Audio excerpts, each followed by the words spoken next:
Otro viejo sin escrúpulos. ¿Cuántas personas tienen que ser divididas a manos de los demócratas para que tú te des cuenta que esa gente son una porquería y están todos desquiciados? Primero que todo, cállese esa boca. Nadie sabe si es un profesor republicano. Y otra, ustedes crearon ese ambiente. El man defendía la pistola acabó con él. Nosotros, ¿qué va? No sé. Así que no vengan a echar la culpa, porque las armas son un problema. No echen la culpa a los demás. Sinceramente, silencio. O sea, para mí es demasiado enfermizo que estos magas estén politizando esto y echándole la culpa a los demócratas, siendo que ellos crearon ese ambiente. O sea, para mí es enfermizo. No sé qué te viejo está hablando. Now, 10 years later, we're supposed to believe there's going to be a smoking gun of something in the Epstein files. But what is in the Epstein files is, yes, President Donald Trump is probably mentioned. He was mentioned in the Epstein file dump back in February. You know why? He lived in Palm Beach. There's probably thousands of names in the Epstein files. Was he part of the Epstein client list? Absolutely not. That is complete nonsense. But to say that Donald Trump is not releasing the Epstein files because he's in them in some incriminating way, yes, it's very clear that if you live in Palm Beach, you might have been mentioned and caught up in some sort of conversation with Jeffrey Epstein. With all the billionaire donors that Charlie Kirk has, this is the best defense he could come up with of Donald Trump for what's taken place in the past 24 hours. Are you kidding me? His whole argument here is, yeah, Donald Trump lived in Palm Beach. Yeah, they hung out. Yeah, him and Epstein were friends. So what?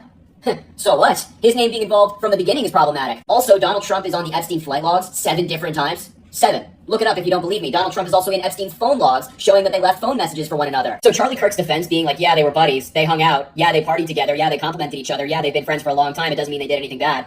It's the best you can come up with? It's probably not a good sign. If you're very loud in your response to what happened to Charlie Kirk and trying to get people to sympathize with his death, but when it comes to things like the Minnesota lawmaker, her husband, and her dog who were assassinated in their home a couple months ago, or the school shooting that happened yesterday in Colorado, or any of the hate or violence that was literally advocated for and pushed by people like Charlie Kirk, you're as quiet as a J-Lo concert. I'm gonna hold your hand with a napkin between when I say this. Your silence isn't even as quiet as a J-Lo concert. It's actually as loud as other people's vocals in her songs. Wanting people to feel sympathy for their oppressor, wanting people to feel sympathy for the fact that a racist, white supremacist bigot is now looking up at us, is fucking crazy. Oh, but he was a father, so was every other man with children. He's also a racist. He was also a white supremacist. He was also a bigot. He also spread hate and misinformation intentionally. Be so fucking for real. We can bring attention to the fact that this is another example of the gun problem we have in this country without trying to eulogize this man. Do y'all know that? It is important to me that y'all know that. Like, it's really blowing me how y'all are trying to chastise people for how they're speaking about Charlie Kirk, talking about oh, you shouldn't speak ill of the dead. Well, he was a pretty sick man when he was alive. So what the fuck else are we supposed to talk about? Friendly reminder that multiple things can be true at once. I'm not celebrating what happened to Charlie Kirk, and I also don't feel any sympathy for him. I'm indifferent. That's a valid response. And at the same time, if someone is feeling happy because a man who advocated against their existence is no longer with us, that is also a valid response. Hope this helps. Peace and love. Talk to you later. This guy is not worthy of a national holiday. He is not worthy of godlike status. In fact, I think it's really hard. The man that led the civil rights movement is not worthy of a holiday. That says a lot about you, Charlie Kirk. I'm seeing there's a lot of racist narratives, bigoted narratives, and prejudiced narratives. And we're supposed to feel sorry for this dude? Why the fuck am I supposed to feel sorry for this racist fuck? You say outlandish, shock value things against communities of people, hoping to build a following, and here we are. Yes, there's an afterlife. I was right. Fuck you, liberals. Next. Hi, yeah, Charlie, saviour of the West. Great haircut. Handsome smile. Where is the big guy? Not on the list. Sorry, what? Sorry, pal. Maybe next time. I'm joking. There is no next time. Next. Who the fuck are they? They are some Palestinian children. Yeah, we're getting a lot of them recently. You wouldn't know anything about that, would you? Well, I mean, technically, Palestine doesn't exist, so okay. Yes, it does. What if you could put it out on a map, mate? No, we're not doing this. I'm not a college student, okay? Fuck off. I don't get this. I've been a great guy my whole life. Oh, you reckon, yeah?